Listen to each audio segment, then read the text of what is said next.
Bueno, vamos pasando ampliamente los 70 días de este aislamiento.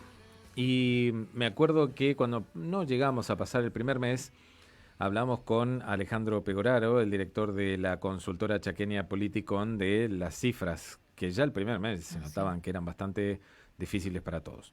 Pero ¿cómo serán ahora? Cuando ya pasaron más de 2 meses y la cosa viene para largo. ¿Mm? Ujú. Alejandro, ¿cómo estás? Buenas tardes, somos Silvia y Laureano. ¿Qué tal, Silvia Verano? ¿Cómo le va? Buenas Buenas tardes. tardes, bien, Bien, bien, muy bien. bien. A ver, ¿cómo definiría la coyuntura económica de nuestra región, este noreste argentino, después de estos más de 70 días de aislamiento obligatorio que tenemos? Bueno, la situación sin duda es de una crisis sin precedente, ¿no? Que ronda a lo catastrófico en algunos sectores, lamentablemente, y sin ánimos de ser apocalíptico ni nada por el estilo. Ajá. La realidad es que no hay variable económica que no haya sido derrumbada por esta situación de pandemia, en algunos casos con mucho más fuerza, en otros con mucho menos fuerza, pero la realidad es que no hay sector económico alguno, no hay variable económica alguna que podamos hacer un relevamiento, ya sea de cuentas públicas, ya sea de presupuesto, ya sea de comercio minorista, mayorista, ya sea de consumo masivo, etcétera, que no se haya visto afectada y en algunos casos, como te decía, en gran medida por esa situación de crisis, ¿no? Indudablemente, un poco estaba escuchando lo que recién ustedes hablaban con el entrevistado anterior de esta situación justamente de crisis que no tiene precedente alguno y que indudablemente ya está, mejor dicho, tocando, impactando muy fuerte en todos los sectores económicos de la Argentina y que va a requerir de un esfuerzo muy grande para poder salir de esto, ¿no? Ujú. ¿Cuáles serían los que peor la están pasando? O sea, ¿cuáles rozan lo catastrófico? ¿Qué rubros? Bueno, en primer lugar, que me parece muy importante por las consecuencias que trae, tiene que ver con las cuentas públicas. Sabemos que estamos en un país con un fuerte peso del empleo público, que va variando, por supuesto, por provincia. Dentro de nuestra región del NEA, Misiones tiene, de alguna manera, una posición un poquito más privilegiada, entre comillas, porque quizás es la que tiene un menor peso salarial sobre su presupuesto, pero de cualquier manera sigue siendo alto. Las recaudaciones, ya sea de origen provincial, como también los recursos que ingresan a la provincia por su participación, han tenido unas caídas muy importantes. De hecho, el viernes, que fue el último día hábil del mes de mayo, nosotros dimos a conocer la cifra de coparticipación, que muestra las enormes caídas que tuvieron las provincias, todas en el país, que indudablemente genera un grave desequilibrio en las cuentas públicas, ¿no? En los presupuestos provinciales, y que obligan de alguna manera a continuar reformulando cómo se va a ejecutar el gasto en las provincias, siempre teniendo en consideración algunas cuestiones prioritarias, como por ejemplo el salario de los agentes públicos y lo que tiene que ver con el gasto de asistencia social, dejando de un poco de lado lo que tiene que ver con la inversión de capital, ¿no? Que vendría a ser un poco el mayor factor de ajuste que hoy tienen que hacer los gobiernos en su presupuesto.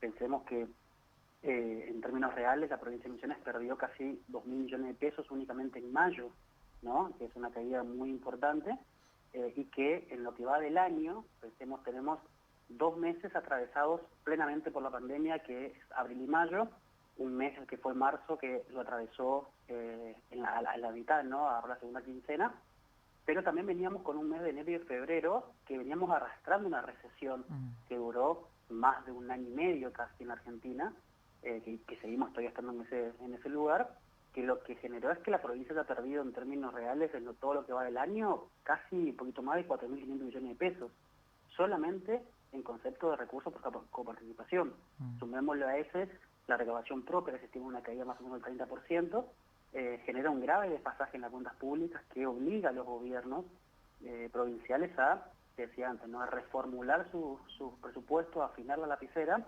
y poder enfrentar las situaciones, no solamente de las obligaciones salariales, sino también enfrentar la emergencia con recursos que se van agotando, ¿no? Y que vienen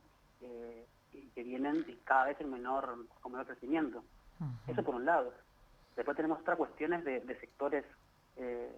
de sectores específicos, como por ejemplo que también hemos evaluado, que tiene que ver con los patentamientos, que tuvieron enormes caídas también, que en mayo se recuperó bastante respecto a lo que fue abril, que fue el mes donde las provincias han tocado sus pisos mínimos, por lo menos desde que se empezó a medir la serie, porque básicamente no hubo comercialización en todo el mes.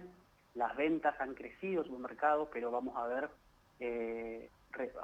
cuando estén los datos de mayo, vamos a ver cómo se van a estancar un poco, porque los factores que incidieron en el aumento de las ventas en el mercado han sido más que nada vinculados a una situación de emergencia y de necesidad de estoqueo y de incertidumbre sobre el futuro.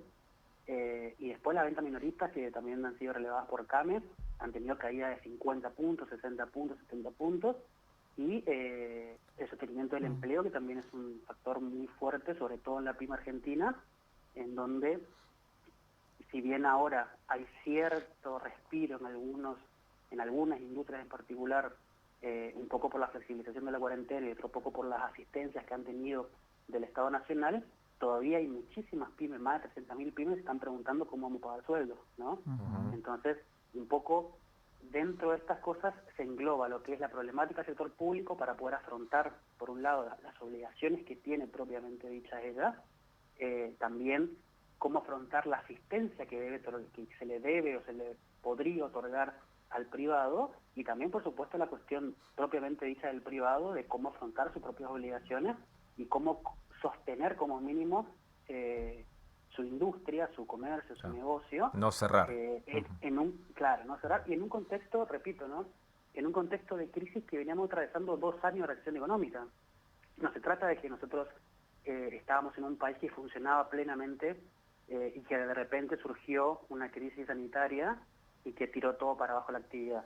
Se trata de que un país que, como te repito, viene con recesión de hace 2 años, con inflación de 50 puntos, con industrias que han venido cerrando a lo largo de los años, por ejemplo, el sector de la construcción, que de hecho hoy hemos emitido el informe con los últimos datos actualizados al mes de marzo, donde mostramos que si bien el dato de marzo fue el eje propio del informe, pero la caída sostenida de los puestos de trabajo en la construcción también es una cuestión muy fuerte, sobre todo en un sector que tiene mucho peso en la economía argentina. Y bueno, son diferentes variables de muchos sectores diferentes que juegan en conjunto para que estemos atravesando justamente esta situación de crisis, que va a ser muy difícil de salir y que indudablemente va a requerir, por un lado, de un enorme esfuerzo fiscal del Estado, que lo está haciendo y que también va a tener sus costos, y eso es un tema que hoy todavía está siendo tocado muy por encima, pero que en algún momento vamos a tener que volver a hablarlo, y también del privado, de la capacidad de alguna manera creativa de ver de qué manera puede sostener una situación para, como vos decías, ¿no? Para no cerrar, para mantener una nómina salarial, para no tener que despedir, para mantener como mínimo el pago de salario y demás cuestiones. Y eso van a ser factores fundamentales que, bueno, que estamos viendo cómo se desarrollan a lo largo del tiempo ya ahora, y que en un tiempo en adelante, ojalá ya sea sin una cuarentena en el medio, ¿no? Ver a ver de qué manera van a poder empezar a pensar en, bueno, empecemos a recuperar todo lo que perdimos, ¿no? Bueno, el planteo y esta mirada que nos diste y observación de estos últimos años de recesión y ahora en época de pandemia, ¿crees que esta mirada de optimismo a partir de la reactivación de algunos sectores es un poco ingenua y optimista? No, a ver, cuando se habla de reactivación, siempre lo que se está aspirando o que se va a aspirar va a ser no a tener de repente un crecimiento exponencial que nos haga creer de que en 2 o 3 meses vamos a volver a tener una industria en pleno funcionamiento, vamos a tener un auge de movimiento económico ni demás. No, va a haber un largo proceso en el cual la actividad económica propia va a intentar compensar lo que perdió por un lado, ¿no? Intentar recuperar un poco el movimiento económico, intentar recuperar los puestos de empleo que se van a perder, y a partir de ahí, de algunas premisas base, empezar a pensar ya en un mediano plazo, en un proceso ya de crecimiento neto, ¿no?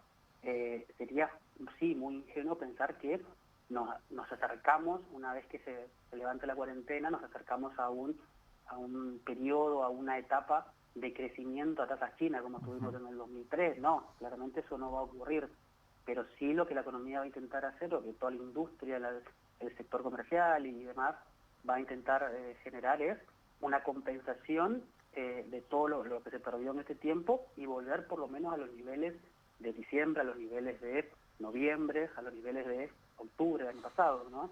Y a partir de ahí de alguna manera sentar las bases para un crecimiento económico. No va a haber mucho más margen para otra cosa que eso.